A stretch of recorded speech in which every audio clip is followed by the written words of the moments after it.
Bismillahirrahmanirrahim. Alhamdulillahirabbil alamin. Wassalatu wassalamu ala al-mab'uts rahmatan lil alamin. Nabiyina Muhammad wa ala alihi wa sahbihi wa man tabi'ahum bi ihsan ila yaumiddin. Amma ba'd.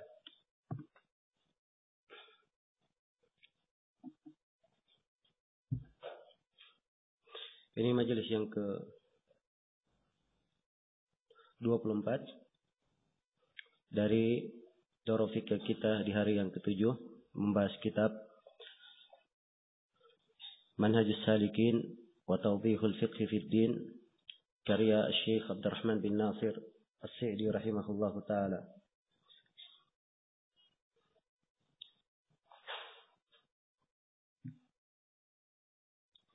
Kita telah membaca pembahasan tentang syuf'ah. Kemudian setelah pembahasan syuf'ah ini, Syekh rahimahullahu taala menyebutkan babul waqfi, bab wakaf. Itu bab tentang wakaf, penjelasan hukum-hukum yang terkait dengan wakaf. Wakaf secara bahasa adalah al-habs.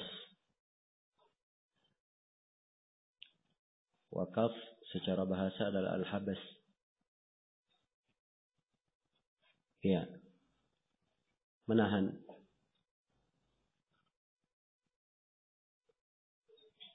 Mendiamkan.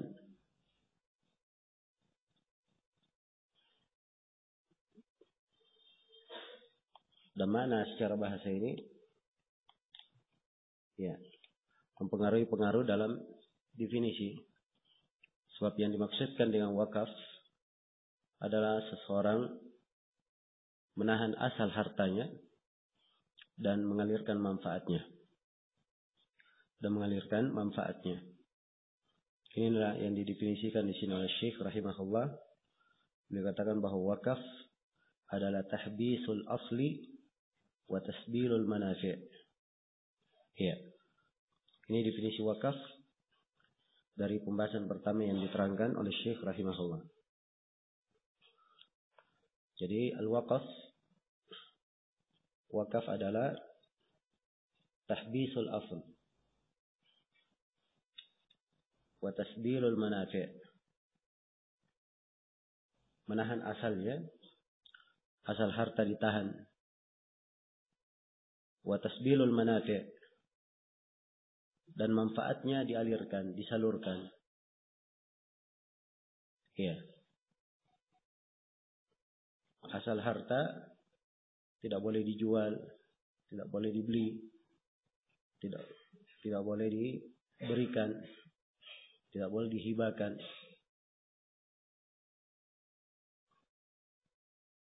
Nah, adapun manfaatnya disalurkan. Diberikan sesuai dengan ketentuan dari si wakaf yang sejalan dengan ketentuan syariat kita. Inilah yang akan dibahas di dalam pembahasan wakaf ini. Baik, maka ini definisi yang pertama pembahasan yang pertama tentang definisi wakaf. Pembahasan yang pertama tentang definisi al-wakaf. Iya. Wakaf jenis dari sedekah. Dia jenis dari tabarruk. Namun wakaf mempunyai makna lebih khusus daripada sedekah dan tabarruk. Ya. Wakaf ada kemiripan dengan hibah.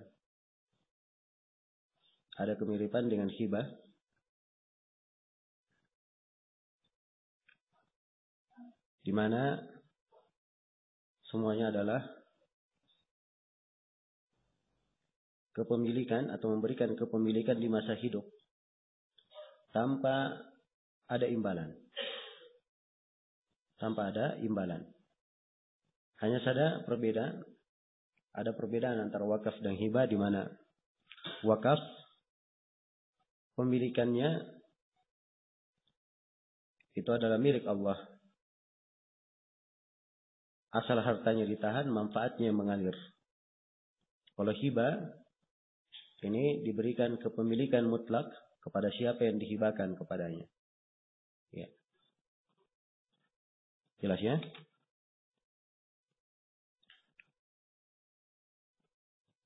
Nah, juga wakaf ada persamaan dengan wasiat dari sisi wakaf dan wasiat, dua-duanya tabarru. Dua-duanya adalah amalan kedermawanan. Sifatnya memberi. Kan tetapi berbeda antara wakaf dan wasiat, di mana wasiat ini setelah kematian. Ya. Setelah kematian. Adapun wakaf di masa hidup. Perbedaan yang kedua, wasiat kadang dengan benda dan kadang dengan manfaat. Kadang dengan benda dan kadang dengan manfaat. Adapun wakaf, maka dia dengan manfaat saja, sebab bendanya ditahan. Asalnya ditahan, manfaatnya dialirkan.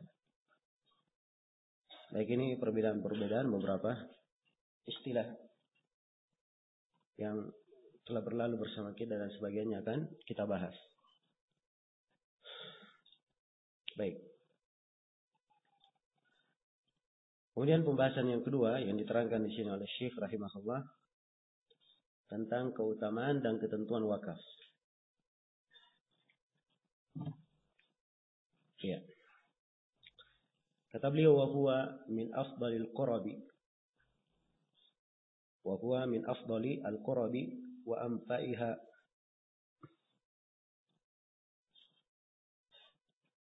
Nah. Idza kana ala jihati birrin wa salima min adh-dhulmi.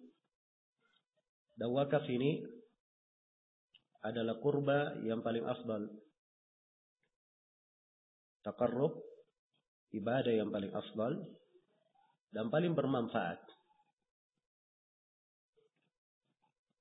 Ya. Dia diragukan ya bahwa untuk wakaf adalah ibadah taqarrub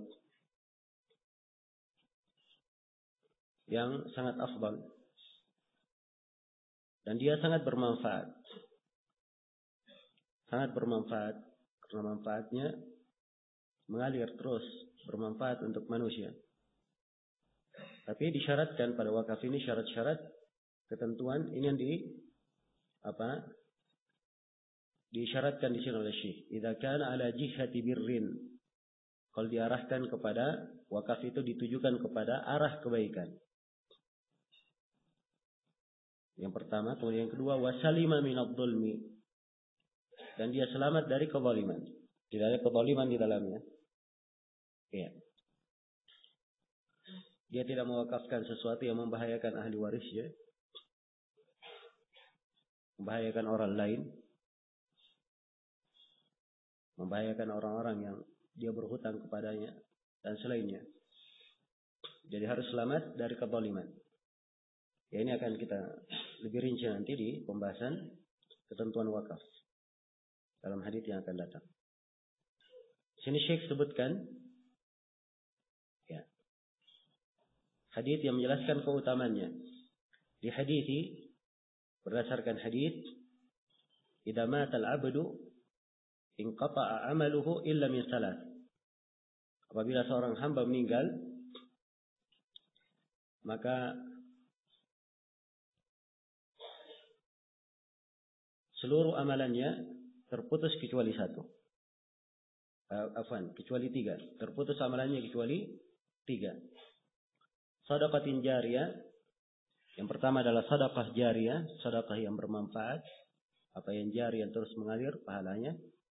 Inilah pembahasan wakaf di sini. Sedekah jariyah. Atau ilmin yuntafa'u bih.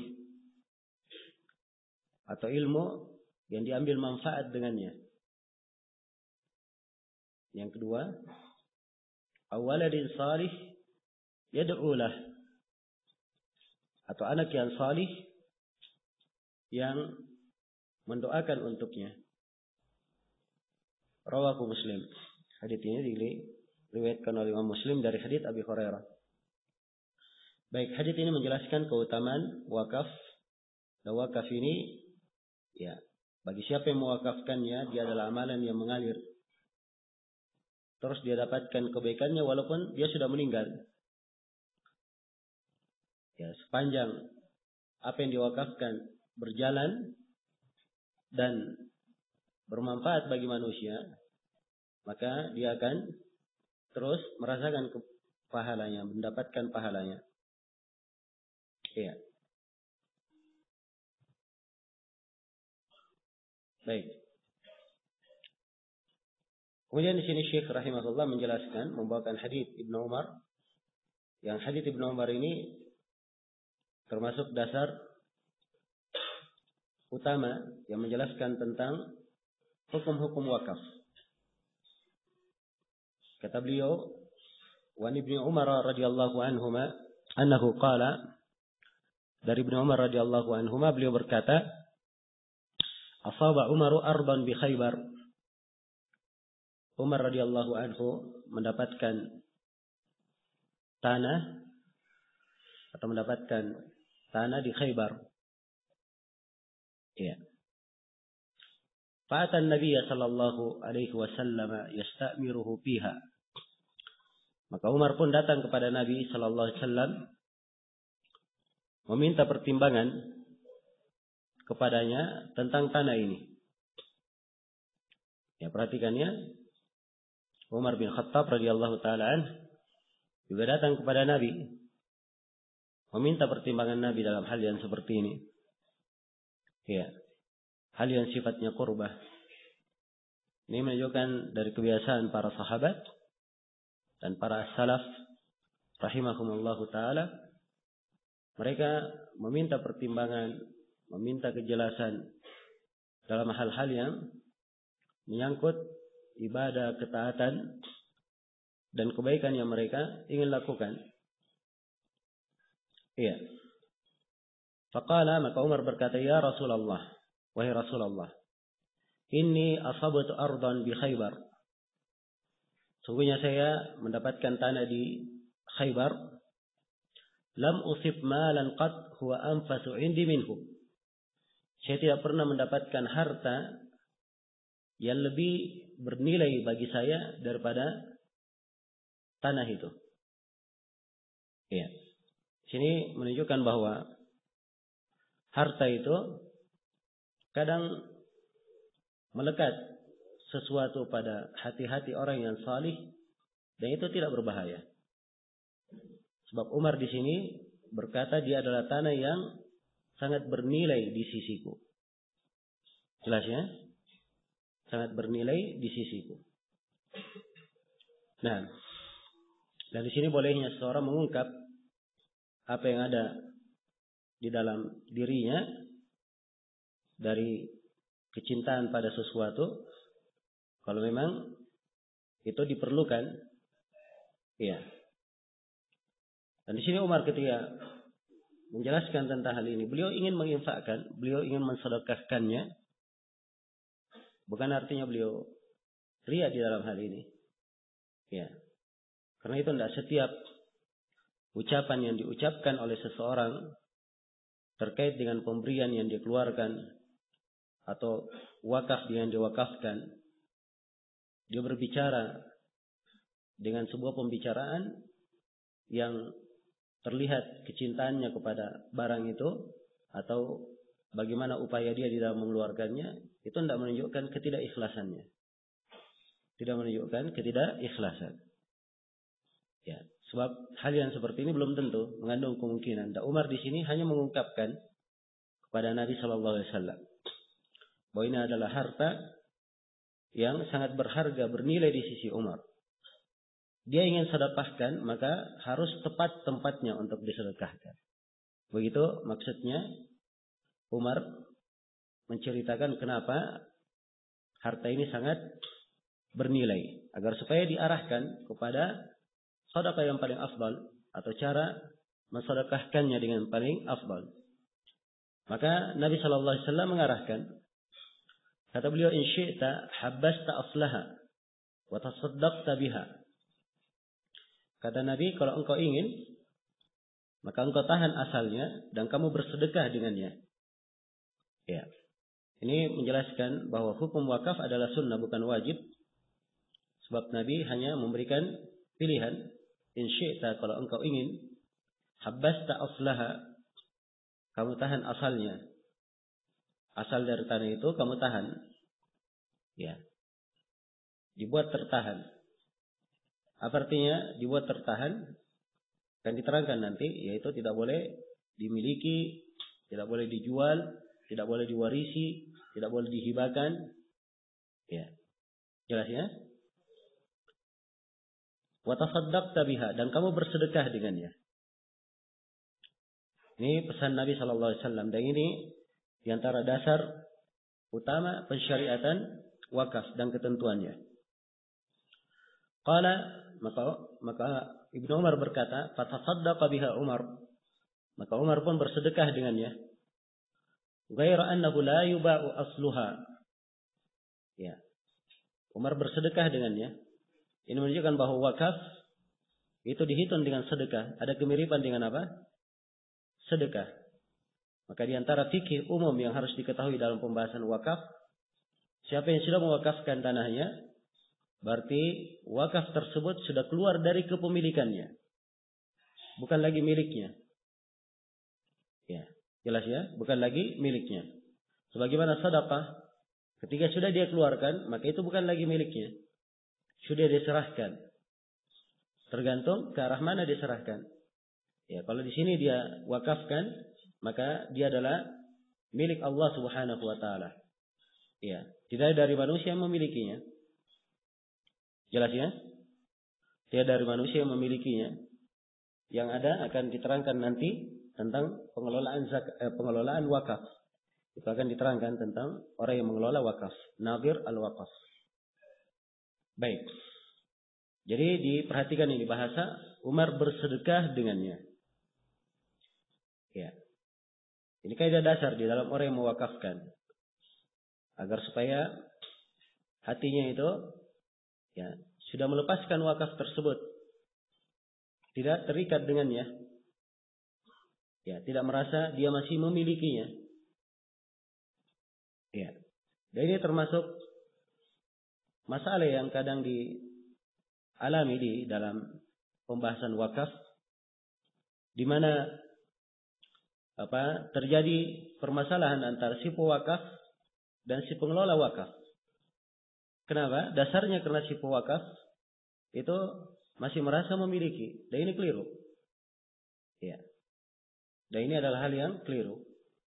Harusnya si pewakaf begitu mewakafkan tanahnya, atau dia mewakafkan sesuatu yang ingin dia wakafkan, dia memberikan ketentuan dan syarat-syarat. Sebagaimana Umar memberikan ketentuan dan syarat-syarat. Ya, kemudian ada pihak yang mengelolanya. Sepanjang pihak yang mengelolanya sudah menjalankan ketentuan dan syarat-syaratnya, maka si pewakaf ya jangan ikut campur di dalamnya. Jelas ya? Jangan ikut campur di dalamnya. Sebab itu harta bukan lagi hartanya. Apa yang diwakafkan bukan lagi miliknya. Bukan lagi miliknya. Ini kalau dia sendiri yang langsung menyerahkan wakaf kepada pengelola. Jelas ya? Walaupun di dalam dasar pengaturan kenegaraan di dalam Islam, ya, ada bagian dari negara yang mengelola wakaf.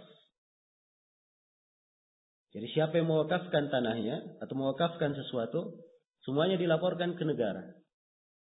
Kemudian negara yang menentukan siapa yang menjadi nadir wakafnya. Nadir wakafnya. Atau boleh juga si pewakaf memilih nadir wakaf, tapi setelah memilih nadir wakaf, dia laporkan semuanya ke negara. Supaya si nadir wakaf bisa bertanggung jawab terhadap wakaf tersebut. Ya, jelas ya? Bisa bertanggung jawab kepada negara di dalam wakaf tersebut. Dan negara berhak mengalihkan nadir wakaf kalau misalnya nadir wakaf ini melenceng dari amanah yang diberikan kepadanya. Ya.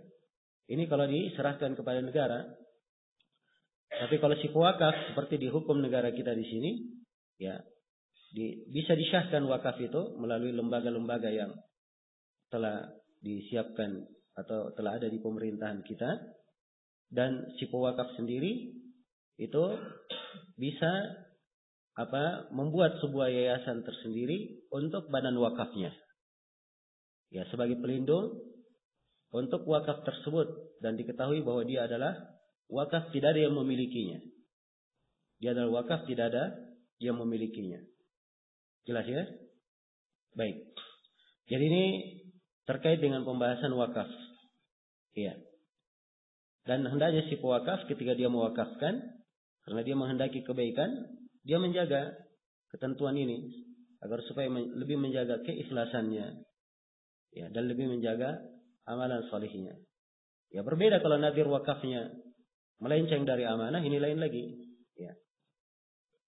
Kalau dia keluar dari amanah apa yang diwakafkan, atau ternyata nadir wakaf ini tidak becus di dalam mengelola wakaf, maka dia boleh mencari nadir wakaf yang lain agar supaya wakafnya tersebut ya kembali kepada asal apa yang diamanahkan dengannya. Jelas ya? Baik. Kata beliau rahimahullah, fatasaddaqa biha Umar. Maka Umar pun bersedekah dengannya. Ghaira annahu la yuba'u asluha. Akan tetapi tidak dijual asalnya. Jadi asal dari tanah tersebut atau asal dari apa yang diwakafkan tidak boleh dijual.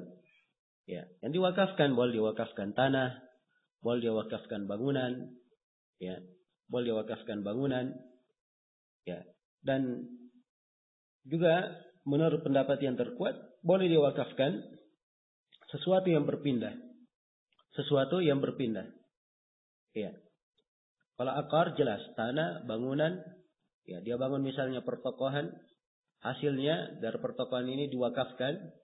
Ya, dia bangun misalnya apartemen, hasil dari apartemen ini diwakafkan. Ini adalah hal yang disepakati tentang bolehnya. Tapi kalau dia wakafkan misalnya mobil, dia wakafkan motor misalnya, apakah ini diperbolehkan? Ini ada dua pendapat di kalangan para ulama, dan yang benarnya itu adalah boleh. Ya, sebab dia bisa ditahan asalnya dan mengalir manfaatnya. Bisa ditahan asalnya dan mengalir manfaatnya.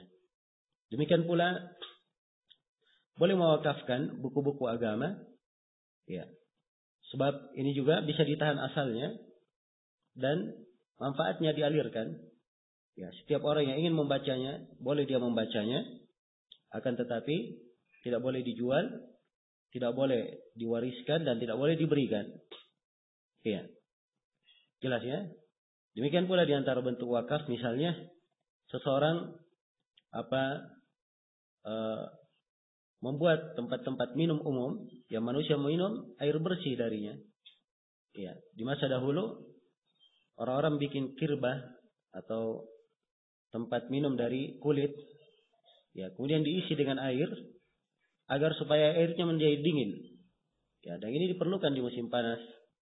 Ya, seorang minum dari kirbah tersebut air yang tempat air yang terbuat dari kulit itu, airnya menjadi dingin di dalam.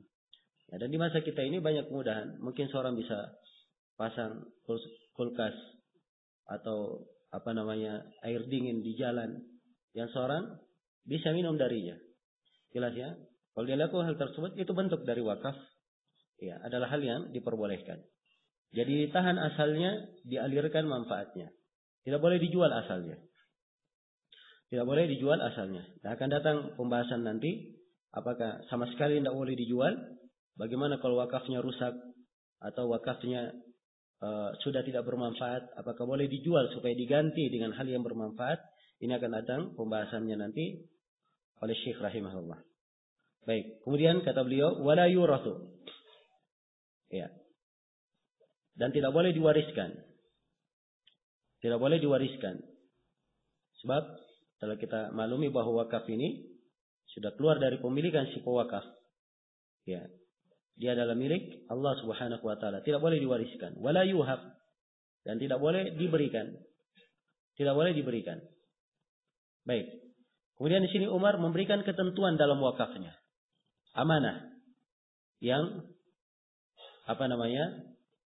Umar arahkan kepada wakafnya. Kata beliau, "Fatasaddaqa biha Umar fil fuqara'i." Maka Umar pun bersedekah. Ya. Maka Umar pun bersedekah dengan wakafnya ini fil fuqara, untuk orang-orang fakir. Jelas ya? Untuk orang-orang yang fakir. Wa fil qurba. Ya, kalau disebut fakir berarti miskin juga masuk di dalamnya. Baik. Wa fil qurba, yang kedua, wa fil qurba, karib kerabat. Ya, ini amanah yang kedua dari Umar pada wakafnya. Fil qurba, pada karib kerabat. Nah, sebab dia mengumpulkan dua kebaikan di sini, antara dia bersedekah dan menyambung silaturahmi. Ya. Kemudian yang ketiga, wa fir riqab, dan di dalam ar-riqab. Ya. Dan ini sudah kita jelaskan di pembahasan zakat. Ar-riqab masuk di dalamnya membebaskan budak. Ya, apakah dengan bentuk membantu budak untuk mukatabah dalam mukatabahnya, atau dia beli budak untuk dibebaskan. Dan boleh fir riqab itu bermakna dia bebaskan tawanan muslim. Iya. Ini yang ketiga, fir riqab. Kemudian yang keempat, wa fi sabilillah. Dan untuk di jalan Allah. Kalau disebut fi sabilillah itu artinya di jihad fi sabilillah. Untuk di jihad fi sabilillah. Kemudian amanah Umar yang kelima, wa ibnis sabil.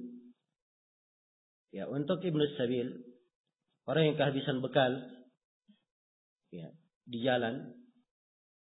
Kemudian yang ketujuh, wa dhaif. Dan juga Umar amanahkan untuk para tamu. Kalau ada tamu boleh diambil dari hasil wakaf itu. Jelas ya?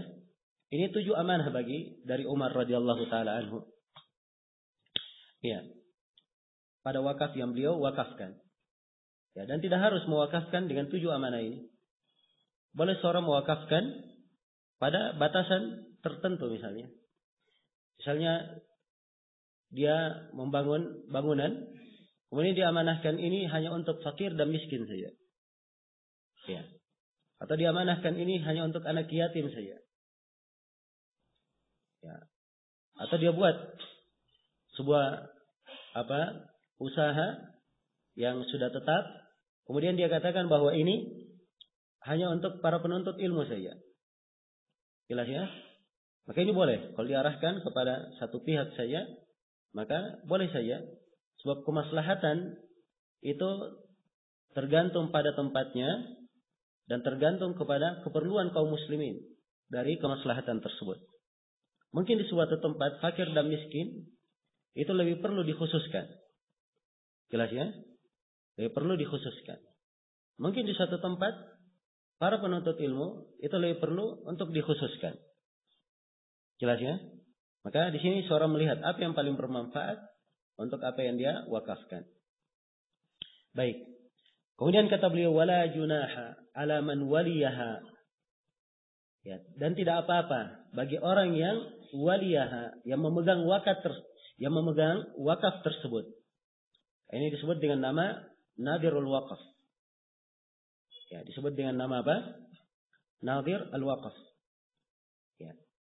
Nadir al-waqaf itu dia yang memegang wakaf tersebut. Dia mengelolanya. Dia bertanggung jawab. Iya. Jelas ya?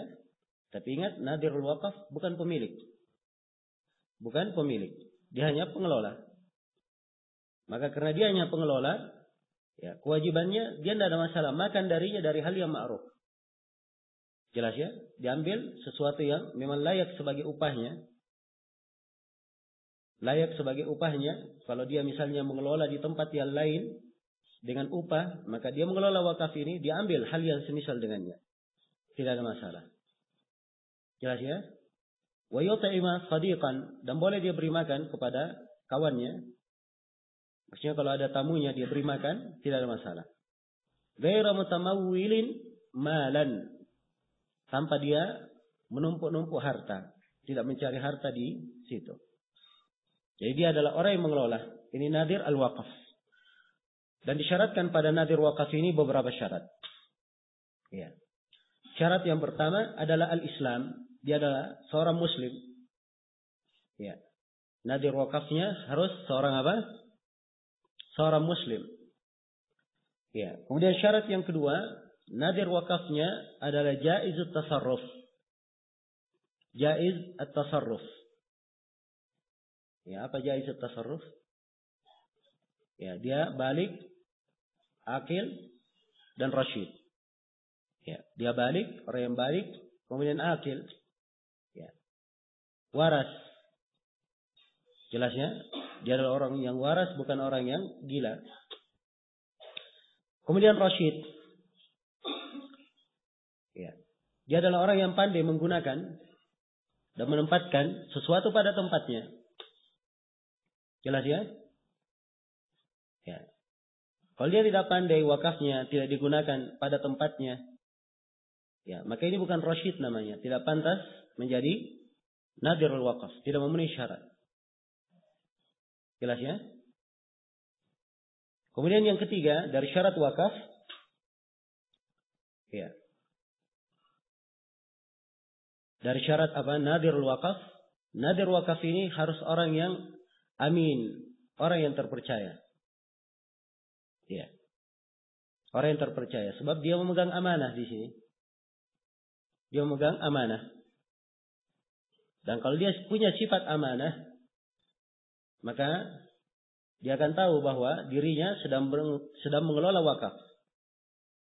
Dan wakaf itu harus dia pertanggungjawabkan di dalam pengelolaannya sebagai sebuah bentuk amanah yang akan dipertanyakan kelak di kemudian hari terhadap dirinya. Jelas ya? Iya. Adapun orang yang tidak amanah dalam wakaf, ya, maka ini tidak layak menjadi nadir al-wakaf. Kalau dia terbukti tidak amanah, maka boleh si pewakaf mengganti nadir wakafnya. Atau kalau wakaf sudah diserahkan ke pemerintah, maka dilaporkan ke pemerintah, kemudian pemerintah memeriksa apakah betul dia tidak amanah atau tidak, kemudian diganti nadir wakaf tersebut. Jelasnya? Baik, ini syarat yang ketiga untuk nadir wakaf. Syarat yang keempat dari nadir wakaf adalah dia adalah orang yang punya keahlian di dalam menjalankan wakaf itu. Ya. Punya keahlian di dalam menjalankan wakaf. Jelas ya? Adapun kalau dia tidak punya keahlian, maka ini tidak boleh menjadi nadir wakaf. Sebab dia tidak akan menjalankan wakaf itu sebagaimana yang diinginkan. Ya. Dalil tentang 4 perkara ini semuanya adalah hal yang jelas. Yang pertama, keislaman. Itu adalah perkara yang disyaratkan. Kemudian jaizut tasarruf dengan 3 bentuknya ini sudah berulang pendalilannya.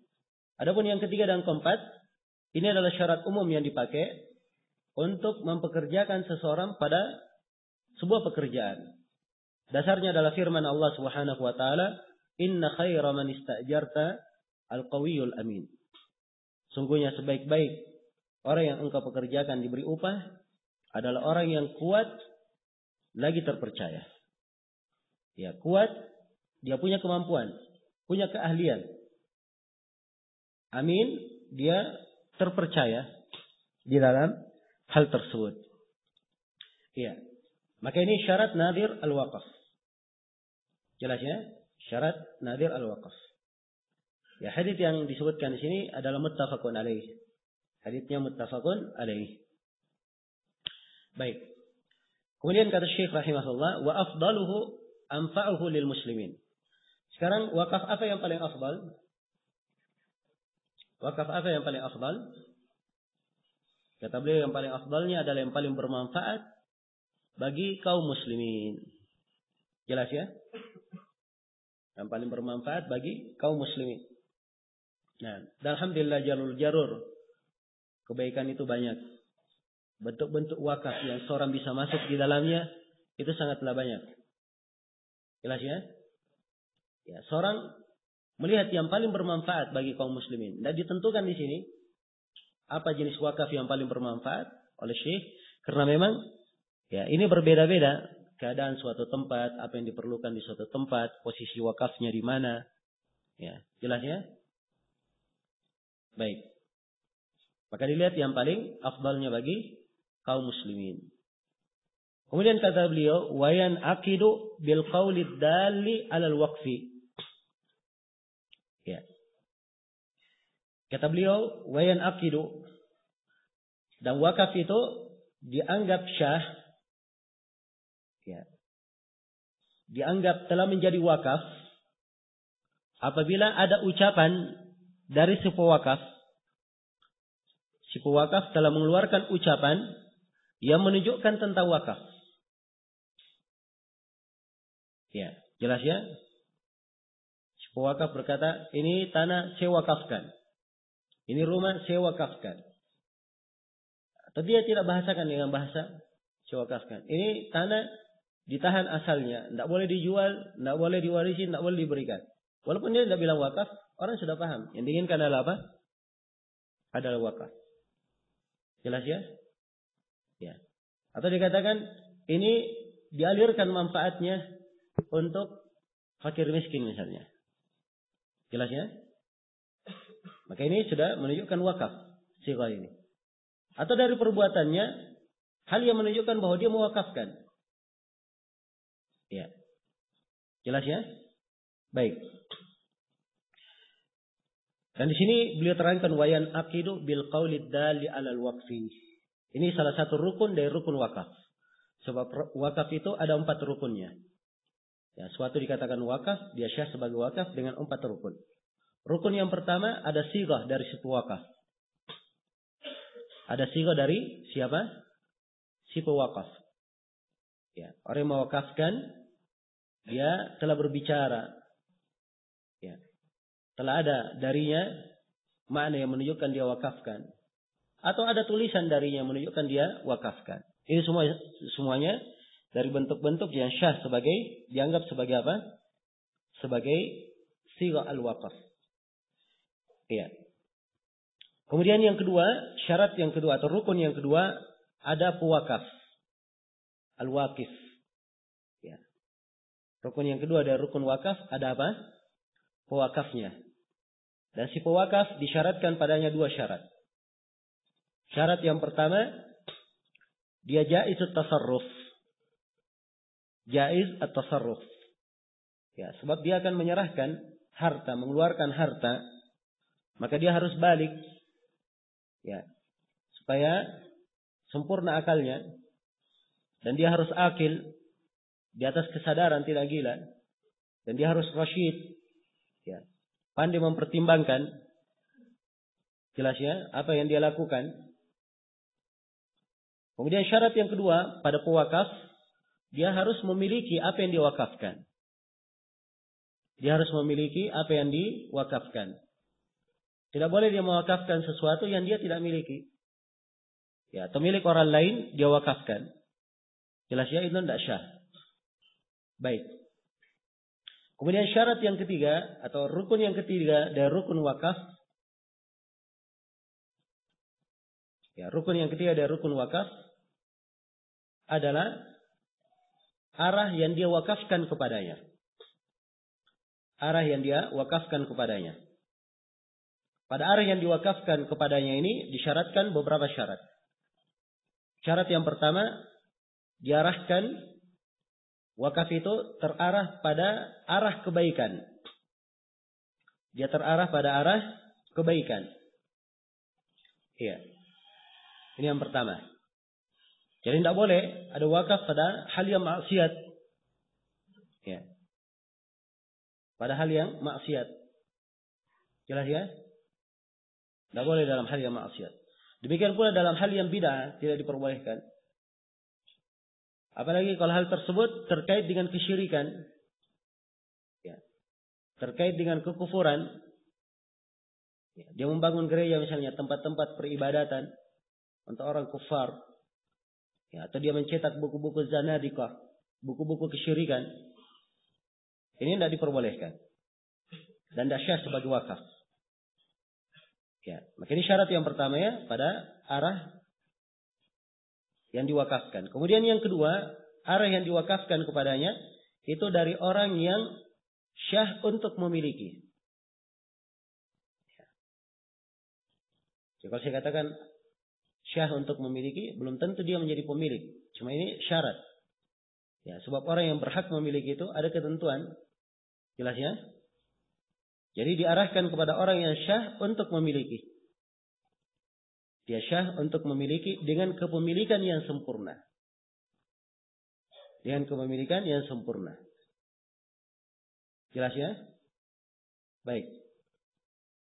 Ini yang kedua. Syarat yang kedua pada arah yang diwakafkan. Kemudian yang ketiga. Pada arah yang diwakafkan ini disyaratkan. Tidak boleh wakaf itu kembali kepada si pewakaf. Nanti kata misalnya diarahkan kepada sesuatu. Ternyata ujung-ujungnya kembali juga kepada si pewakaf. Maka ini tidak syah sebagai wakaf. Ya. Karena saya sudah terangkan tadi. Wakaf itu sudah keluar dari apa? Kepemilikannya. Tidak boleh kembali sebuah makna kepada si pewakaf. Jelas ya? Baik. Kemudian syarat yang keempat untuk arah yang diwakafkan ini. Ya. Arah wakafnya itu adalah hal yang berlangsung terus menerus. Ya. Manfaatnya terus menerus dan tidak terputus. Berlangsung terus menerus dan tidak terputus. Jelas ya? Ya. Jadi kalau diwakafkan pada sesuatu hanya sementara saja, ini tidak syah. Sebab wakaf sifatnya apa? Terus menerus. Ya. Jelas ya? Baik. Kemudian yang kelima, dari syarat arah yang diwakafkan, arah yang diwakafkan ini adalah hal yang dimaklumi. Ya, segala sesuatunya dimaklumi. Ya. Diketahui siapa pengelolanya, di mana dia tinggalnya. Ya. Semuanya jelas, tidak ada yang tidak dimaklumi. Baik, ini rukun yang ketiga. Terkait dengan arah wakaf tersebut. Ya, dan pada rukun yang ketiga ini disyaratkan 5 syarat. Kemudian rukun yang keempat dalam wakaf adalah hal yang diwakafkan. Barang wakafnya. Barang wakafnya. Ya, sebenarnya pada barang wakaf ini banyak pembahasan. Saya meringkas ya. Supaya kita tidak terlalu meluas membahas. Pada barang yang diwakafkan disyaratkan dia adalah ya, sesuatu yang telah tertentu. Barang yang telah tertentu. Jelas ya? Barang yang telah tertentu. Ini syarat yang pertama. Dia barang tertentu. Ya. Tidak boleh dia katakan misalnya saya wakafkan salah satu dari rumahku. Padahal dia punya 10 rumah. Tidak tahu rumah mana yang dia inginkan. Ini tidak syah. Sebab harus jelas barangnya mana. Kalau dia bilang saya wakafkan rumahku yang berada di jalan fulani. Ya. Maka ini sudah terarah. Jelas ya? Hal yang sudah ditentukan. Ini syarat yang pertama. Syarat yang kedua, barang yang diwakafkan ini adalah barang yang bisa dimanfaatkan.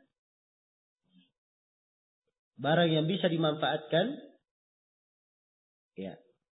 Dan barang tersebut ainnya, ya, zat barang itu tetap tinggal. Ya.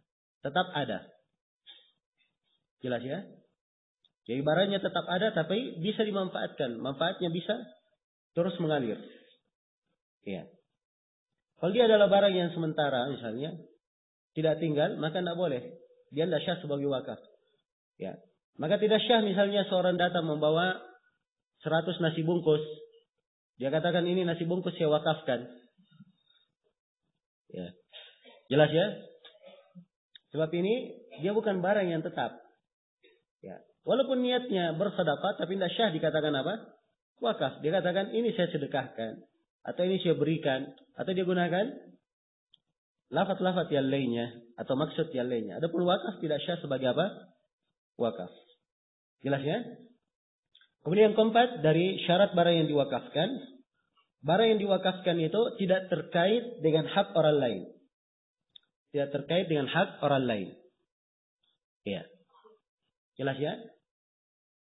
Ya, kalau dia mewakafkan barang, ternyata barang itu dia gadaikan, tidak boleh sebab terkait dengan apa? Orang lain. Atau diwakafkan barang, ternyata barang itu barang yang dia pinjam dari orang. Ya. Ini juga terkait dengan apa? Hak orang lain. Kemudian dari syarat barang yang diwakafkan, barang yang diwakafkan itu adalah barang yang boleh untuk dijual, syah untuk dijual. Ya, jelas ya? Syah untuk dijual. Memang barang wakaf tidak dijual, tapi disyaratkan dia adalah barang yang syah untuk apa? Dijual. Kenapa? Ya, sebab namanya barang, ya, tidak ada yang dikatakan terjamin dan bisa kekal terus seperti itu. Mungkin ada suatu saat barang ini sudah tidak bermanfaat, ya, perlu untuk dijual, kemudian dia apa? Dipindah atau dibangun lagi wakaf yang bermanfaat yang tidak keluar dari amanah si pewakaf. Jelas ya? Ini boleh saja. Misalnya ada seorang mewakafkan tanahnya di atas gunung. Ini tanah saya wakafkan untuk kebaikan. Ya. Sudah puluhan tahun tanah itu di atas gunung tidak dimanfaatkan. Sebab siapa yang mau kelola di atas gunung? Iya. Baik. Andai kata tanah ini dia jual, kemudian dia pindah ke tengah kota, kemudian dia beli tanah wakaf di situ, maka ini akan lebih bermanfaat dan lebih bisa dikelola dan dimanfaatkan. Jelas ya? Karena itu disyaratkan tanah yang diwakafkan atau hal yang diwakafkan itu boleh untuk dijual. Baik, ini secara umum rukun-rukun yang terkait dengan apa? Dengan wakaf. Iya.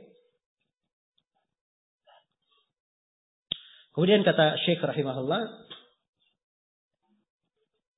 baik. Ini pembahasan yang keempat kita sekarang. Ketentuan perihal menaati syarat pewakaf. Kata beliau, wa yurja'u fi masarifil waqfi. Ya. Dan harus kembali kepada masarif wakaf. Wa syurutihi, dan syarat-syarat wakaf itu. Ila syartil waqifi haitsu wafaqa syar'a. Kembali kepada syarat si pewakaf. Sepanjang mencocoki syariat. Ini dua hal ya, terkait dengan si pewakaf. Yang pertama, si pewakaf telah menentukan arah atau jalur ya penyaluran manfaatnya. Dia sudah tentukan. Ini manfaatnya hanya diberikan kepada fakir miskin. Ini manfaatnya hanya diberikan untuk anak yatim, misalnya. Ini manfaatnya hanya diberikan untuk orang yang belum haji atau belum umrah. Ini manfaatnya hanya diberikan untuk ibnu sabil. Jelas ya? Ya, ini adalah arah penyaluran manfaat. Si pewakaf berhak untuk menentukan. Ini yang pertama. Kemudian yang kedua, wa syurutihi, dan kembali kepada syaratnya. Syarat, ya, si pewakaf memberikan syarat-syarat pada wakafnya. Tapi untuk syarat-syarat ini, ya, dan penyalurannya ini diharuskan sesuai dengan apa? Sesuai dengan syariat. Harus sesuai dengan syariat. Adapun hal yang tidak mencocoki syariat, ya, di dalam perkara tersebut, maka hal itu adalah hal yang tidak diperbolehkan. Andai kata misalnya si pewakaf berkata, ini wakaf, ya. Kalau ada manfaatnya diserahkan kepada anak yatim, diserahkan kepada orang miskin, dan diserahkan juga oleh para pemusik yang mampir di negeri kita. Ya.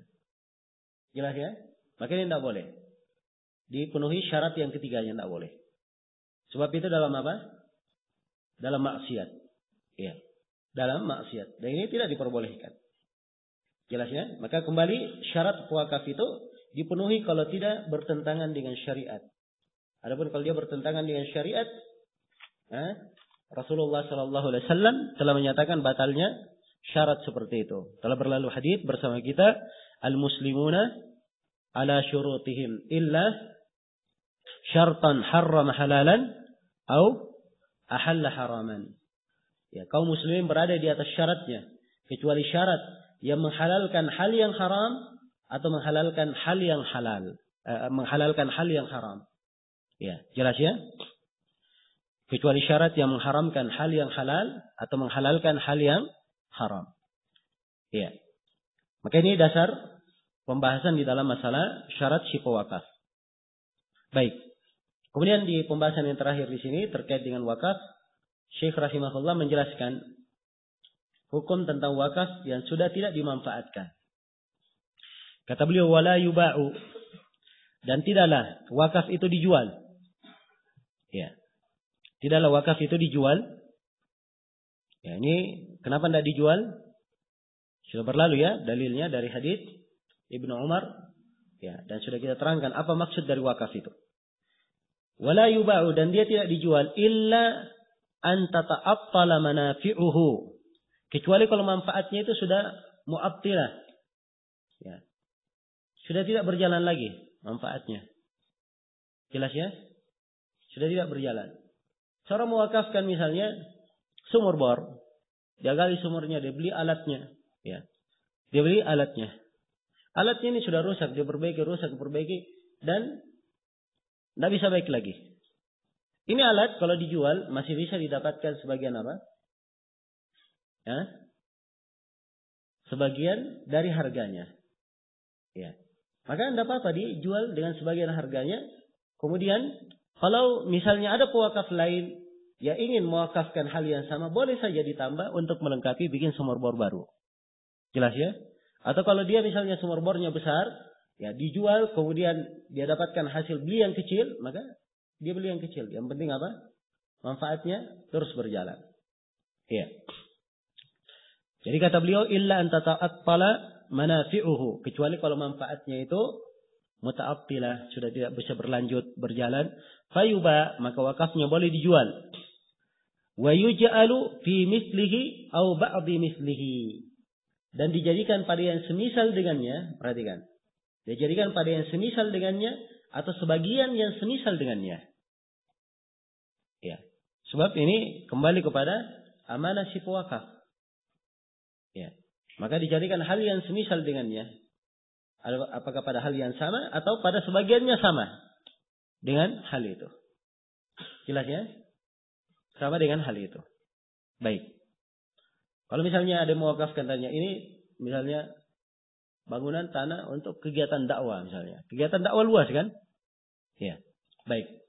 Ternyata ya, apa yang diwakafkan ini manfaatnya sudah pupus. Ya. Kemudian dijual dan dipindah ke tempat yang lain, maka boleh ya. Dia peruntukkan untuk kegiatan lain yang jelas masih untuk di dalam bidang apa? Bidang dakwah. Kalau dia memberikan memang arahan wakaf yang luas seperti itu.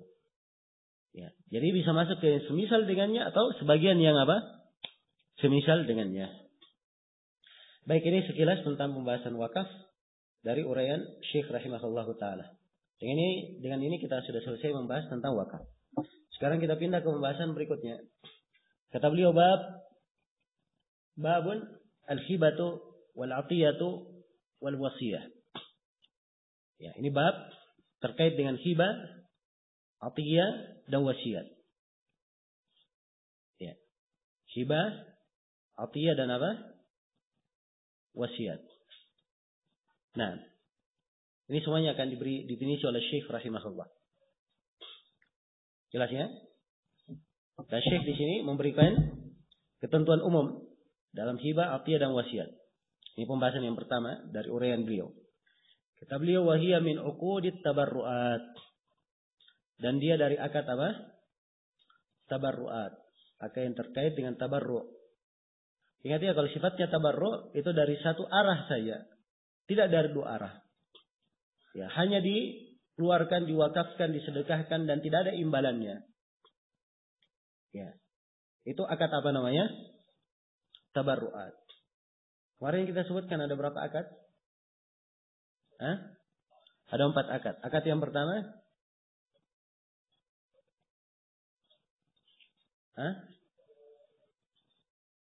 Apa bahasa Arabnya? Akad mu'awadat. Ya. Yang kedua? Akad tabarruat. Yang ketiga?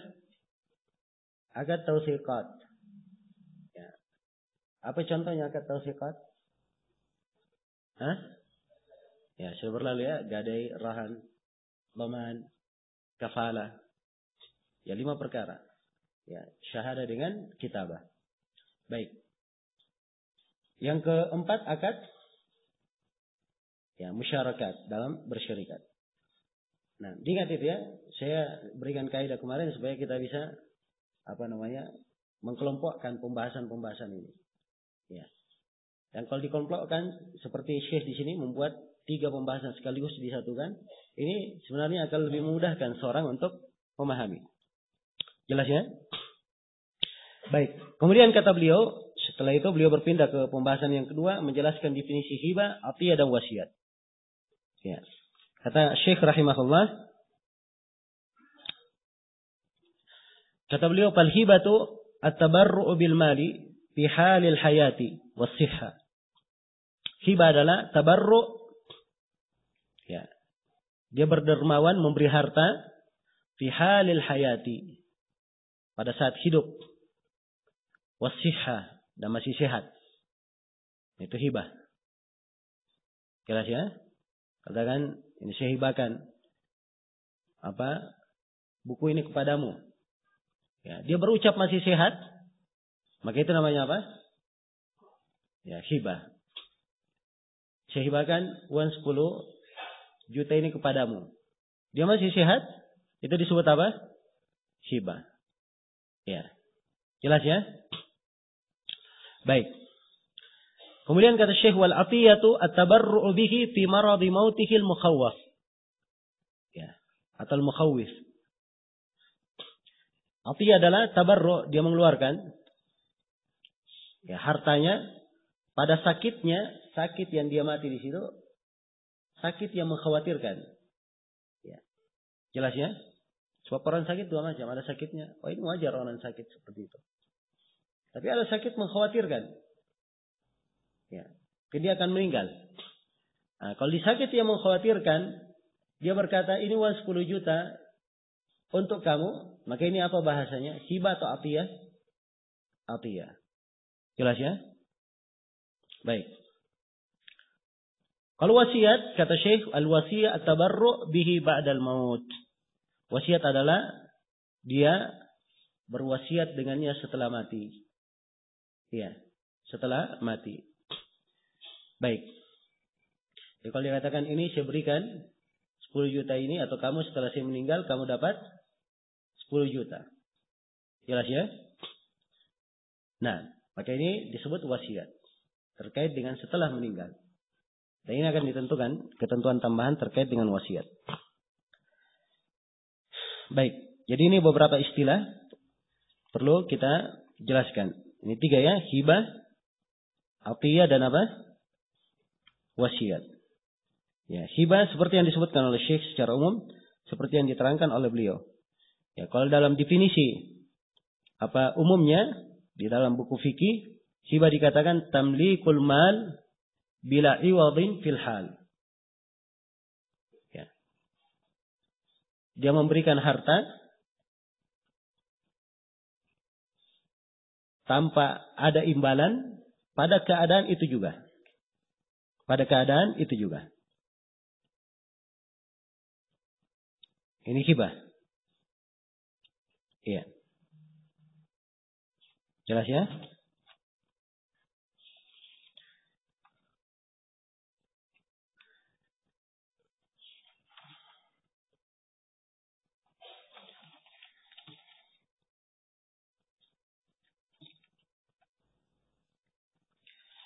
Kalau atiyah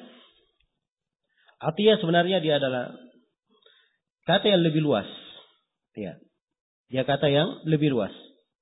Sebab kata atiyah artinya segala sesuatu yang diberikan. Segala sesuatu yang diberikan. Ya. Maka atiyah dalam penggunaan dia bisa bermakna hibah, bisa bermakna sedekah, bisa bermakna hadiah. Bisa bermakna apa? Hadiah. Iya. Dan juga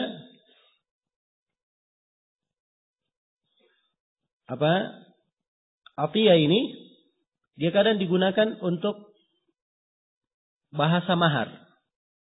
Ya, untuk mahar yang dipakai menikah. Disebut juga dengan atiyah. Jelas ya? Disebut juga dengan atiyah. Ya, kalau dilihat kepada definisi umum ini, maka atiyah lebih luas daripada apa? Lebih luas daripada hibah. Penggunanya lebih luas daripada hibah. Tapi Syekh di sini beliau mengarahkan kepada makna atiyah yang dipegang oleh sebagian para ahli fikih. Yaitu terkait dengan terkait dengan pemberian yang diberikan di sakit yang mengkhawatirkan. Jelas ya? Tapi bukan wasiat, pemberian. Bukan wasiat. Baik. Kemudian yang ketiga adalah wasiat. Yang ketiga adalah apa? Wasiat. Nah, wasiat di sini diterangkan oleh Syekh rahimahullah. Ya. Adalah at-tabarru' bihi ba'dal wafah. Tabarru' dengannya setelah meninggal. Ya, tabarru' setelah meninggal. Ini didefinisikan oleh Syekh demikian. Kalau di dalam definisi umumnya ahli fikih mereka definisikan bahwa wasiat adalah tamlikun mudhafun ila ma ba'dal maut bi tariqit tabarru' sawa'un kana dhalika fil a'yan aw fil manafi'. Ya. Wasiat adalah tamlik, kepemilikan. Mudhafun yang disandarkan ila ma ba'dal maut, kepada apa yang setelah kematian. Bi tariqit tabarru', dengan jalan diberikan cuma-cuma. Sawa'un kana dhalika fil a'yan, apakah hal tersebut dalam barang-barang yang tertentu, atau fil manafi', atau di dalam manfaat. Atau di dalam manfaat. Baik. Ini definisi wasiat. Ya. Dan perbedaan antara tiga hal ini sudah kita terangkan ya. Saya sudah terangkan perbedaan antara hibah dan atiyah. Ya. Kalau hibah dengan wasiat, hibah dan wasiat semuanya tamlik. Semuanya pemberian cuma-cuma. Akan tetapi wasiat setelah meninggal dan hibah ketika apa? Masih hidup. Hibah ketika masih hidup. Baik. Ini semuanya berbeda hukum-hukumnya. Jelas ya, berbeda hukum-hukumnya. Syekh terangkan perbedaannya. Dan ini pembahasan yang ketiga. Perbedaan hibah, atiyah dan wasiat. Kata beliau, fal jami'u dakhilun fil ihsani wal bir. Ini titik persamaannya. Semuanya masuk di dalam amalan ihsan. Semuanya masuk dalam amalan ihsan. Terkait dengan perbuatan baik. Wal bir. Ya. Al-ihsan berbuat baik kepada manusia. Al-bir semuanya terhitung sebagai amalan kebaikan.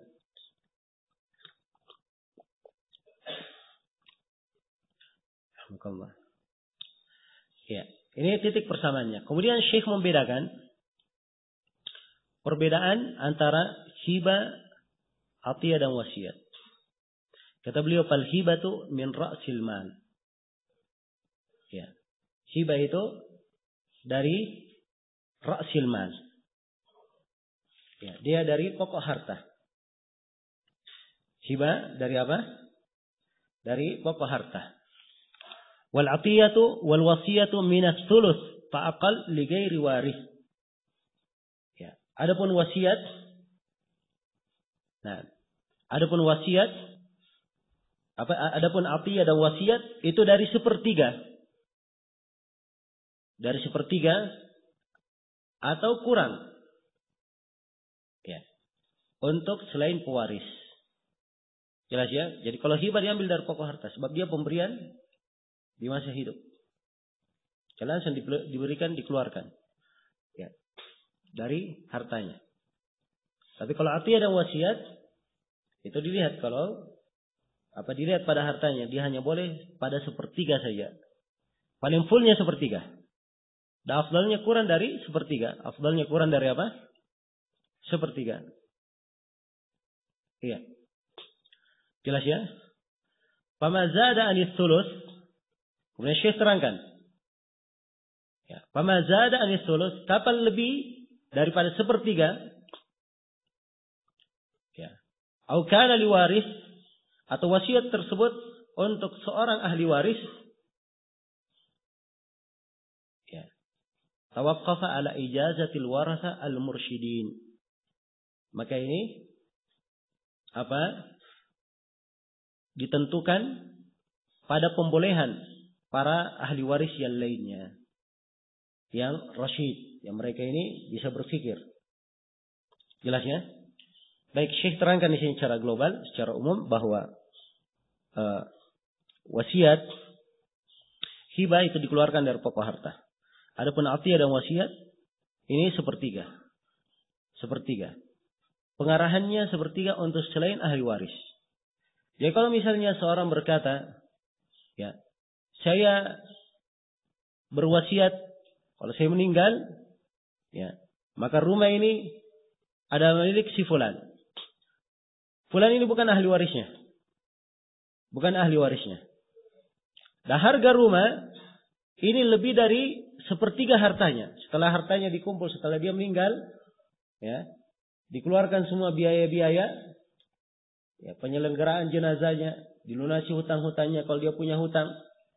Ya, jelas ya? Setelah itu dikumpulkan hartanya, ternyata ya, rumah ini nilainya lebih dari sepertiga. Maka ini boleh atau tidak? Jawabannya tidak boleh. Ya. Kecuali kalau ahli warisnya menyetujui. Ya, kalau ahli warisnya menyetujui, itu artinya mereka menggugurkan atau memberikan hak mereka untuk siapa? Orang yang dihibahkan. Ya. Jelas ya? Atau seorang ayah misalnya, dia punya 3 anak laki-laki. Ya. Kemudian begitu dia akan meninggal, ya, dia berpesan kepada istrinya dan kepada anak-anaknya yang 3 ini, ya, kalau saya meninggal, maka rumah ini adalah milik si A. Dia sebut salah satu dari anaknya. Ini boleh atau tidak? Ya, tidak boleh, sebab dia berwasiat kepada siapa? Si pewaris, orang yang mewarisi. Sedangkan Nabi bersabda la wasiyata liwaris. Tidak ada wasiat bagi orang yang mewarisi. Kecuali kalau ahli waris yang lainnya setuju, tidak ada masalah. Jelas ya? Ahli waris yang lainnya setuju, tidak ada masalah. Baik. Demikian. Dan ini kata Ibnu Al-Birbar rahimahullahu taala, ya. Ya. Atau kata Ibnu Qudamah rahimahullahu taala, seorang manusia apabila dia berwasiat kepada ahli warisnya, lalu seluruh ahli waris yang lain tidak menyetujuinya, maka itu tidak syah. Tanpa ada silang pendapat di kalangan para ulama. Ya, tapi artinya kalau disetujui, dibolehkan, maka itu adalah hal yang syah. Hal yang syah di kalangan para ulama. Baik. Jadi ini perbedaan, ya, titik kesamaan dan perbedaan antara hibah, atiyah dan apa? Wasiat. Nah, kemudian kata beliau rahimahullah, pembahasan yang kelima, kewajiban berlaku adil terhadap anak dalam 3 hal di atas. Ya. Dalam hibah, atiyah dan apa? Wasiat. Dan di sini mungkin Syekh rahimahullah, ya, mengarahkan pembahasan sebab 3-tiganya, ya, pada 3 hal di atas, ya, secara umum bisa masuk. Tapi hadits yang akan disebutkan oleh Syekh di sini, ini sebab urutnya terkait dengan masalah hibah. Terkait dengan masalah hibah atau terkait dengan masalah atiyah. Atiyah dengan makna umumnya, ya. Ya. Kata beliau, wa kulluha yajibu fiha al-adlu baina auladihi. Semuanya, seluruh hal yang di atas, wajib di dalamnya berlaku adil antara anak-anaknya. Di hadits ittaqullaha wa'dilu baina auladikum, muttafaqun alaih. Ya, berdasarkan hadits, bertakwalah kalian kepada Allah dan berlaku adillah kalian kepada anak-anak kalian. Ya, muttafaqun alaih. Jelas ya? Jadi kalau dalam menghibahkan, seorang ayah ingin menghibahkan kepada anaknya 1 orang, maka dia harus hibahkan yang lainnya hal yang sama. Dihibahkan kepada hal yang lainnya perkara yang apa? Yang sama. Tidak boleh satu saja dia beri, dan yang lainnya tidak dia beri. Ya, jelas ya? Kalau dia berlaku seperti itu, maka dia telah berlaku sesuatu yang tidak adil. Ya, dia sudah berlaku sesuatu yang tidak adil. Dan hadits yang disebutkan oleh Syekh di sini itu hadits Nu'man bin Bashir, riwayat Bukhari dan Muslim. Nu'man bin Bashir menceritakan bahwa ayahnya Al-Bashir ya, pernah menyetujui keinginan istrinya, ya, keinginan istrinya agar supaya Nu'man ini diberikan pemberian khusus. Ya, sebab saudara-saudara Nu'man dia sudah besar, sudah mampu, dan ya kadang ibu khawatir akan anaknya. Maka dia minta kepada ayahnya Al-Bashir agar mengkhususkan Nu'man dengan pemberian. Maka Al-Bashir menyetujui. Sudah saya beri Nu'man pemberian. Ya. Ya. Istri berkata, persaksikan kepada Rasulullah. Jelas ya? Ini kaitannya dengan apa? Pengesahan. Sebab Nabi adalah pimpinan negara supaya kuat pemberian itu. Ya. Maka Al-Bashir pun pergi kepada Nabi sallallahu alaihi wasallam ya, dan menyampaikan maksud beliau. Maka Nabi bertanya, apakah engkau melakukan hal ini pada seluruh anak-anakmu? Maka Al-Bashir berkata tidak. Maka Nabi sallallahu alaihi wasallam bersabda, wattaqullaha wa'dilu baina auladikum. Bertakwalah kalian kepada Allah dan berlaku adillah di antara anak-anak kalian. Di sebuah riwayat kata beliau, fa inni idzan la asyhadu ala zur. Sungguhnya saya tidak akan mempersaksikan sesuatu yang palsu. Ya. Jelas ya? Di sebuah riwayat ala jaur, sesuatu yang sewenang-wenang. Ini pensifatan bahwa pembagian ini adalah pembagian yang apa? Yang tidak diperbolehkan. Baik. Anak itu ada kewajiban nafkah dari ayah. Ya, tergantung dengan kondisi anak dan keperluannya. Ya, tentunya anak bayi nafkahnya beda dengan anak yang sudah besar. Jelas ya? Biaya pendidikan anak yang masih di tingkatan 10 tahun itu berbeda dengan biaya pendidikan yang anak yang sudah dewasa. Ya, jelas ya? Ya, kalau orang tua mengeluarkan biaya yang sana lebih besar, yang ini kecil, itu wajar. Sebab ini kewajiban namanya. Kewajiban, mengeluarkan kewajiban. Tapi kalau hibah itu di luar batas kewajiban. Di luar apa? Kewajiban. Ya, di antara bentuk kewajiban misalnya, si ayah menikahkan anaknya. Anak yang pertama dinikahkan, biayanya 20 juta. Anak yang kedua dinikahkan, biayanya 5 juta. Ya, tidak boleh dikatakan, oh ini tidak adil. Ya tidak. Karena ini sesuai dengan apa yang diperlukan di dalam biaya pernikahan tersebut. Jelas ya? Tapi hibah di sini adalah kadar yang lebih. Ya, kalau dia ingin memberikan kadar lebih, maka harus berlaku adil antara anak-anak. Harus diberi sama. Ya, kemudian yang perlu saya ingatkan juga di sini tentang titik kesamaan antara laki-laki dan perempuan. Apa yang disebut dengan kesamaan itu? Ya. Misalnya ada tanah. Misalnya. Mereka 4 orang bersaudara. 2 laki-laki, 2 perempuan. Yang dikatakan adil kalau tanah ini dibagi 4 atau dibagi 8. Hah? Ya, ini 2 pendapat. Ada yang mengatakan adil, laki-laki sama bagiannya dengan apa? Perempuan. Jadi bagi 4. Ada yang mengatakan adil adalah apa yang disebut dalam warisan. Lidzakari mithlu hadzil unsayain. Laki-laki dapat 2 kali lipat apa yang didapatkan oleh perempuan. Jadi harus dibagi 8.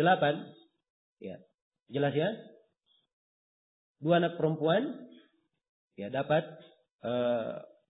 kalau di tanah tersebut dia sekarang berapa? 2 anak laki-laki, kemudian 2 anak perempuan.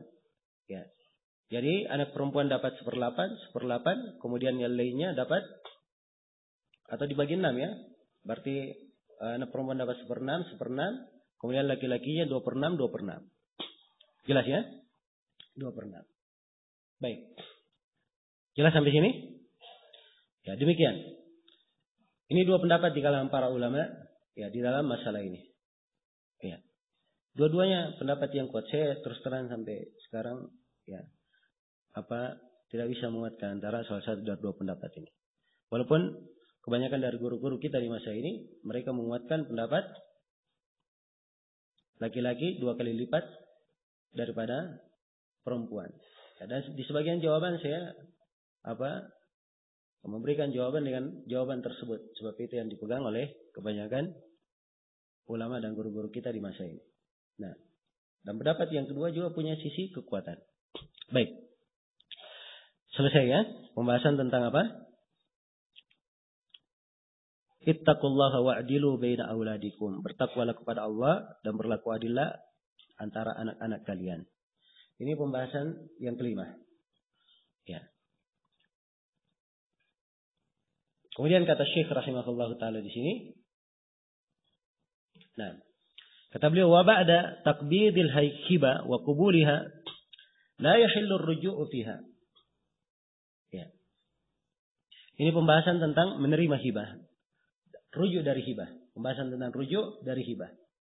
Ya. Sini kita Anda cantumkan ya. Kalau Anda mau cantumkan saja di situ.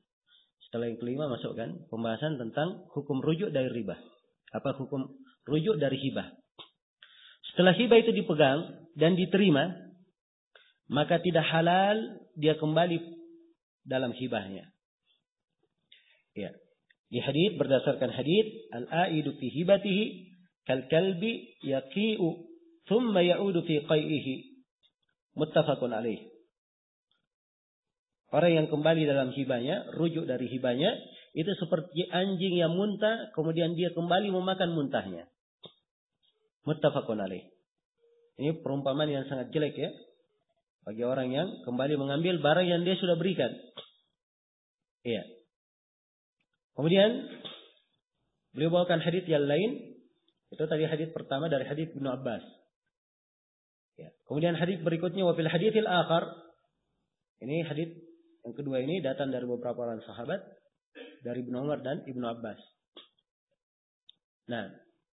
La yahillu li rajulin muslimin ayyu'tiyal atiyata thumma yarji'a fiha illa al-walida fima yu'ti li waladihi rawahu ahlus sunan. Tidaklah halal seorang lelaki muslim dia memberi sebuah pemberian, kemudian dia rujuk mengambil lagi pemberian itu. Kecuali seorang ayah dia rujuk pada apa yang dia beri untuk anaknya. Diriwayatkan oleh Ahlus Sunan. Jelas ya? Sini di hadis yang kedua ini dijelaskan tidak bolehnya rujuk dalam pemberian. Ya. Namun kalau dia boleh rujuk secara mutlak, tidak boleh rujuk dalam pemberian, diperkecualikan darinya satu keadaan. Yaitu kalau orang tua dia rujuk memberi dari apa? Anaknya. Sebab orang tua diwajibkan berlaku adil. Ya, kalau dia memberi ternyata tidak adil, dia boleh rujuk. Dia boleh apa? Rujuk dari pemberiannya. Baik. Sekarang hibah itu pemberian. Itu dua keadaan. Ada hibah yang belum diserahkan. Dia baru berkata saya akan menghibahkan. Ya. Untuk kamu ini dan itu. Dia sebut misalnya. Tapi dia belum serahkan. Maka kalau dia belum serahkan. Ini boleh dia rujuk darinya. Boleh dia rujuk darinya. Tapi kalau sudah diserahkan. Sudah dipegang oleh orang yang diberi. Maka ini tidak halal dia rujuk darinya. Jelas ya? Karena itu Syekh di awal pembahasan. Ya, di awal pembahasan ini. Beliau menekankan. Wa ba'da taqbidil hibah. Setelah hibah itu dipegang. Wa qabuliha. Dan setelah diterima. Sudah dipegang dan sudah diterima. Ya, jelas ya? Adapun kalau belum dipegang, belum diterima. Boleh saja rujuk. Iya. Kemudian beliau menjelaskan di sini tentang penerimaan hadiah. Kata beliau, wa kana Nabi sallallahu alaihi wasallam yaqbalul hadiyah wa yusibu 'alaiha. Ya, ini hadits Aisyah riwayat Al-Bukhari. Adalah Nabi sallallahu alaihi wasallam beliau memberi hadiah dan membalas hadiah itu. Nabi sallallahu alaihi wasallam menerima hadiah dan membalas hadiah tersebut. Ini menunjukkan bahwa tidak tercela seseorang itu menerima hadiah. Hadiah yang diberikan kepadanya itu bukan hal yang tercela dia terima. Jelas ya? bukan hal yang tercela, dia terima. Tapi ini dilihat posisi orang yang diberi itu siapa. Jelas ya? Secara umum hadiah tidak ditolak dan Nabi menerima hadiah. Tapi dilihat posisi dia memberi hadiah di mana. Jelas ya? Kalau dia datang ke pengadilan misalnya, hakimnya dia kasih hadiah, ya, makanya tidak boleh si hakim mengambilnya. Jelas ya? Ini posisinya tidak tepat. Ya. Nabi di posisi beliau sebagai Rasul dikasih hadiah, maka beliau menerimanya. Tapi di posisi beliau sebagai qadhi, maka beliau tidak menerima hadiah. Jelas ya? Dan ini yang kita saksikan ya pada guru-guru kita, ulama besar kita di masa ini seperti itu. Jelas? Ya namanya manusia, kadang ada yang senang memberi hadiah, ada yang ditolak hadiahnya dia sedih. Ya. Jelas ya? Merasa tidak dihargai. Ya. Sampai kadang terlihat subhanallah sebagian orang-orang Arab dari pedalaman datang. Ya dia datang kepada syekh hanya menyerahkan menyerahkan bunga-bunga harum saja. Ya. Tapi diterima juga oleh syekhnya. Ya. Maka farhan Arabinya. Ya, dia gembira keluar. Ya. Jelas ya? Maka hal yang seperti ini tidak ada masalah. Ya. Tapi kalau misalnya dia di posisi ya sebagai orang yang punya kedudukan di situ atau dia ditanya khusus dalam pertanyaan yang terkait dengan pengadilan maka tidak diterima hadiah di situ. Ya, dan saya pernah melihat sekali Syekh Ahmad An-Najmi rahimahullahu taala ada yang memberi hadiah kepada beliau dan beliau marah. Ya. Dan beliau berkata, La taftahu hadal bab alaina. Ya, jangan kalian buka pintu yang seperti ini untuk kami. Ya, maksudnya hal yang seperti ini enggak pantas pada kedudukan beliau ya, sebagai seorang mufti yang banyak diambil pertimbangan terkait dengan beberapa hal di mahkamah yang orang-orang dari mahkamah merujuk ke beliau dalam perkara-perkara tersebut. Baik. Jadi ini yang terkait dengan masalah hadiah ya. Secara umum Nabi Shallallahu Alaihi Wasallam menerima hadiah, wa yuthibu alaiha dan memberikan balasan terhadapnya. Beliau membalas hadiah, ya. Dan ini dari husnul khuluq, akhlak yang baik. Kemudian kata beliau, walil abi ayyatamallaka min mali waladihi ma syaa, ma lam yadurruhu, aw yu'tihi li waladin akhar. Ya. Aw yakunu bi maradi mauti ahadihima li hadithi anta wa maluka li abik. Nah. Sini Syekh Masya Allah memberikan rincian. Dan rincian ini jarang diketemukan di tempat-tempat lain. Sini beliau membuka pembahasan yang keberapa? Yang ketujuh, ketentuan seputar kepemilikan harta anak oleh ayah. Jadi hadits yang beliau bawakan, engkau dan hartamu adalah milik ayahmu. Ini adalah nas. Bahwa harta anak itu adalah milik ayahnya. Ayahnya bisa mengambil dari harta anaknya. Ya. Sesuai dengan apa yang dia kehendaki. Tapi disyaratkan 3 syarat oleh Syekh. Syarat yang pertama tidak membahayakan anak. Ya. Kalau diambil tapi membahayakan anak, ini tidak boleh. Jelas ya? Syarat yang kedua, ya, dia tidak boleh mengambilnya untuk diberikan kepada anaknya yang lain. Ya. Jelas ya? Sebab ini yang menimbulkan apa? Ya, pertikaian, percekcokan antara orang-orang yang bersaudara. Kemudian yang ketiga, au yakunu bi maradi mauti ahadihima, dan tidak boleh ya ayah mengambil dari harta anak ya disakit kematian salah satu dari keduanya.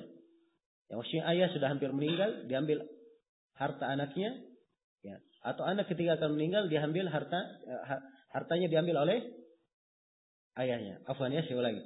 Ayah ketika akan meninggal diambil harta anaknya, atau anak ketika akan meninggal ayahnya mengambil hartanya. Kenapa tidak boleh? Sebab ini terkait dengan warisan. Ya, ayah ketika mengambil harta anak, kan harta anak ini akan masuk ke mana? Warisan. Ya, si anak ketika diambil hartanya begitu dia sakit, maka harta warisannya akan berkurang dan ini akan membahayakan siapa? Ahli warisnya. Jelas ya? Maka ini 3 ketentuan disebutkan di sini oleh Syekh rahimahullahu taala. Tidak diperbolehkan. Ya. Jadi secara umum, ya harta anak itu bagi ayahnya, milik ayahnya. Dia boleh mengambil apa saja yang dia kehendaki dengan 3 ketentuan ini. Sepanjang tidak membahayakannya, sepanjang tidak diberikan kepada anaknya yang lain, dan sepanjang itu bukan sakit yang dikhawatirkan dia meninggal di situ. Iya. Jadi kalau misalnya si ayahnya meminjam hutang, ya berhutang kepada anaknya, dia datang kepada anaknya si A, beri saya pinjaman 10 juta, diberi oleh si anaknya. Ya. Maka anak ini tidak boleh menagih ayahnya. Mana hutangnya? Ya. Jelas ya? Walaupun dia datang dengan bahasa meminjam, tapi dia tidak boleh datang menagih ayahnya. Dia anggap itu sebagai apa? Sebagai pemberian. Baik. Selesai di sini pembahasan seputar masalah hibah dan atiyah secara khusus. Di pembahasan akhir ini Syekh banyak mengangkat pembahasan seputar apa? Seputar wasiat. Ya, kata beliau rahimahullah, an Ibnu Umar radhiyallahu anhu marfu'an. Dari Ibnu Umar radhiyallahu anhu secara marfu', Rasulullah sallallahu alaihi wasallam bersabda, "Ma haqqum ri'in muslimin lahu syai'un yuridu an yusiya fihi yabitu lailataini illa wa wasiyatuhu maktubatun indah muttafaqun alaih." Dari Ibnu Umar radhiyallahu anhu secara marfu', yaitu bersambung sampai Nabi sallallahu alaihi wasallam, di mana Nabi menyatakan tidak ada hak seorang muslim padanya sesuatu apapun yang ingin dia wasiatkan, maka janganlah dia tidur 2 malam kecuali wasiatnya sudah tertulis di sisinya. Sudah tertulis di sisinya. Ini hadits muttafaqun alaih. Nah, hadits ini menjelaskan bahwa dari wasiat itu ada wasiat yang wajib. Dan ada wasiat yang disunnahkan. Dan ada wasiat yang tidak diperbolehkan. Dan sebagian wasiat yang tidak diperbolehkan ini sudah kita bahas. Wasiat yang wajib ini, kalau manusia punya hak terhadapnya, dan hak-hak ini tidak tercatat atau belum diketahui. Jelas ya? Misalnya dia ada berhutang kepada si A. Si B juga punya harta, dititip kepadanya. Maka dia harus tulis semua ini. Ini wajib hukumnya, dia tulis. Jelas ya? Wajib dia menulisnya. Jangan lewat 2 malam, kecuali dia sudah tertulis di sisinya. Ini wasiat yang wajib ditulis. Dia berwasiat bahwa ini adalah harta si fulan, saya punya tanggungan kepada si fulan, begini dan begini. Dia terangkan. Kemudian yang kedua, dari wasiat, ada wasiat yang sifatnya sunnah. Ini bagi siapa yang punya banyak harta, dan ahli warisnya tidak banyak. Ahli warisnya sedikit, atau ahli warisnya sudah mampu dan dia punya banyak harta. Maka yang seperti ini disunnahkan dia berwasiat. Itulah firman Allah Subhanahu wa taala, "Kutiba 'alaikum idza hadara ahadakumul maut in taraka khairan al-wasiyatu lil walidaini wal aqrabina bil ma'ruf haqqan 'alal muttaqin." Jelas ya? Telah ditetapkan atas kalian. Apabila salah seorang dari kalian dihadiri oleh kematian, in taraka khairan, dan dia meninggalkan khairan. Khairan di sini apa? Harta yang sangat banyak. Dia tinggalkan harta. Maka ditetapkan untuknya dia berwasiat kepada kedua orang tuanya, karib kerabatnya bil ma'ruf. Hak bagi orang-orang yang bertakwa. Tapi tentu namanya wasiat. Wasiat paling banyaknya berapa? 1/3. Jelas ya? 1/3. Karena memang kemaslahatan ahli waris itu lebih didahulukan. Walaupun dia kaya, tetap dia mendapatkan apa? Mendapatkan warisan. Jelas ya? Kemudian kata beliau, "Wa fil hadits innallaha qad a'ta kulli haqqin haqqahu fala wasiyata liwaris." Rawahu ahli sunan. Wa fi lafdhin illa ayyasha al-warathah. Nah, ini hadits disepakati oleh para ulama, diterimanya maknanya. Baik. Di dalam hadits ini dikatakan, "Innallaha qad a'ta kulli haqqin haqqahu." Sungguhnya Allah telah memberikan setiap pemilik hak haknya masing-masing. Maka tidak ada wasiat bagi pewaris. Ya, kalau dia ahli waris, tidak boleh diberi wasiat khusus untuknya. Jelas ya? Ini hadis adalah sahih, disepakati oleh para ulama, kandungan yang terkandung di dalamnya. Di dalam sebuah riwayat, ya, dan ini riwayatnya mungkar ya, dari sisi periwayatan. Lemah. Dari sisi periwayatan. Wa fi lafdin illa yasha al-warasah. Kecuali kalau ahli warisnya menghendaki. Walaupun dia lemah, tapi maknanya benar. Ditunjukkan oleh dalil-dalil yang lain. Ya. Dan ditunjukkan oleh kias. Ya. Sebab kalau ahli waris setuju, ya, itu artinya mereka menggugurkan haknya, dan ini tidak ada masalah. Tidak ada yang melarang. Jelas ya? Baik. Karena itu saya perlu ingatkan, dan ini kadang terjadi.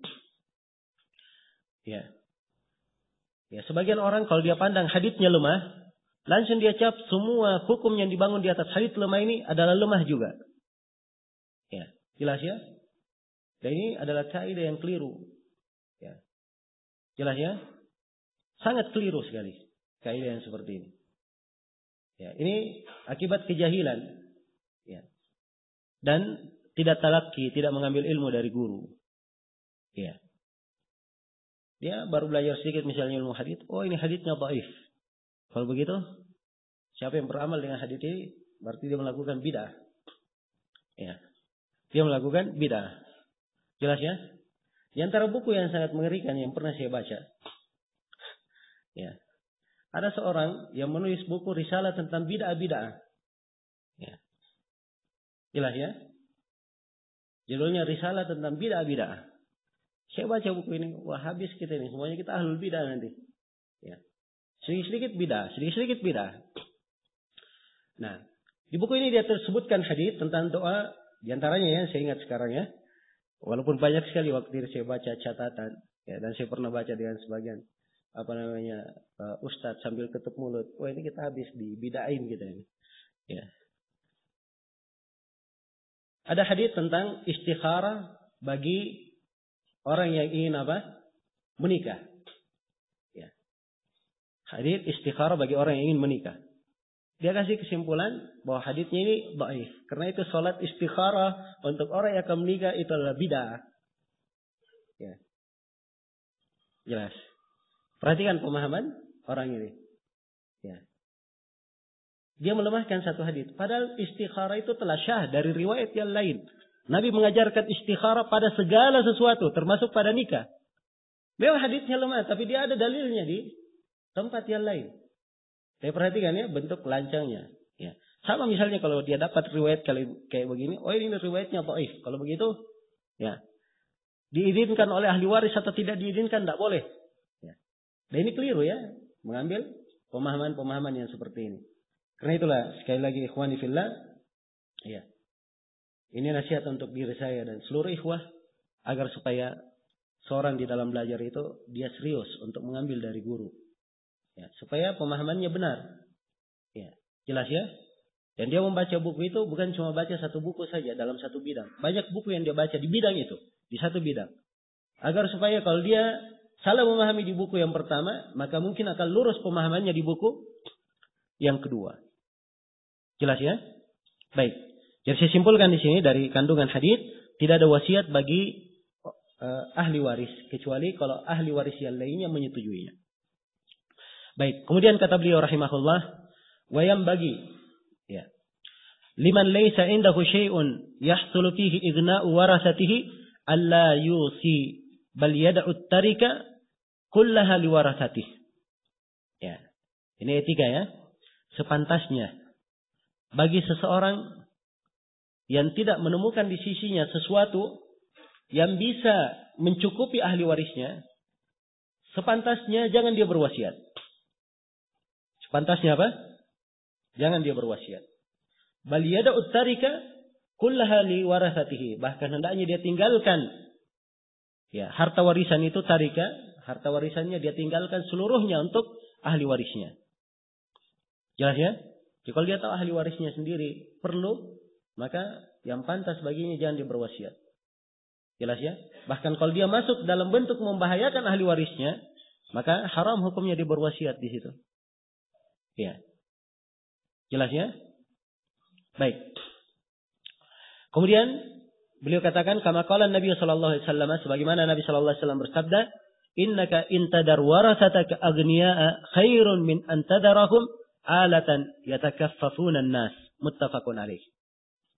Kata beliau sebagaimana sabda Nabi sallallahu alaihi wasallam, sungguhnya engkau kalau kamu meninggalkan ahli warismu dalam keadaan mereka itu kecukupan, itu lebih baik daripada kamu meninggalkan mereka dalam keadaan kekurangan, menadahkan tangannya kepada manusia. Jelas ya? Hadits ini muttafaqun alaih. Ini dan hadits ini dikisah Sa'ad bin Abi Waqqas. Beliau meninggal hanya meninggalkan seorang anak perempuannya saja. Maka beliau ingin berwasiat. Maka tadinya dia ingin berwasiat dengan 1/2 hartanya atau dengan hartanya seluruhnya. Kemudian Nabi melarangnya. Dia ingin dengan 1/2 hartanya. Nabi melarangnya. Akhirnya dia berkata 1/3 ya Rasulullah. Nabi berkata, as-sulus was-sulusu katsir. 1/3 tidak ada masalah, tapi itu pun sangat banyak sudah 1/3. Dan dari ucapan as-sulus was-sulusu katsir ini diambil fikih oleh para sahabat setelahnya. Karena itu Abu Bakar, tatkala beliau merasa punya kelapangan dan ahli warisnya sudah cukup, beliau hanya berwasiat 1/5 saja. Tidak 1/3. Hanya apa? 1/5. Sebab Nabi telah menganggap banyak 1/3. Maka beliau mencari angka yang lebih sedikit daripada 1/3. Dan Umar berwasiat dengan 1/4. Jelas ya? Baik. Kemudian kata beliau menutup pembahasan wal khairu matlubun fi jami'il amwal. Dan kebaikan itu adalah hal yang dituntut pada seluruh harta. Kebaikan adalah hal yang dituntut pada seluruh harta. Selesai di sini tentang wasiat bagi ahli waris dan beberapa etika seputar wasiat. Dan sebenarnya pembahasan wasiat ini pembahasan yang luas ya. Banyak sekali pembahasan di dalam pembahasan wasiat. Tapi kita tidak bisa membuka seluruh pembahasannya di sini. Dan ini dasar-dasar ya. Buku-buku seperti ini adalah dasar pijakan bagi seorang untuk menguatkan pemahaman fikihnya. Kalaupun misalnya kita buka terlalu banyak pembahasan, insyaallah yang melekatnya juga akan sedikit. Jadi lebih bagus sedikit melekat daripada banyak, melekatnya juga sedikit, kan begitu?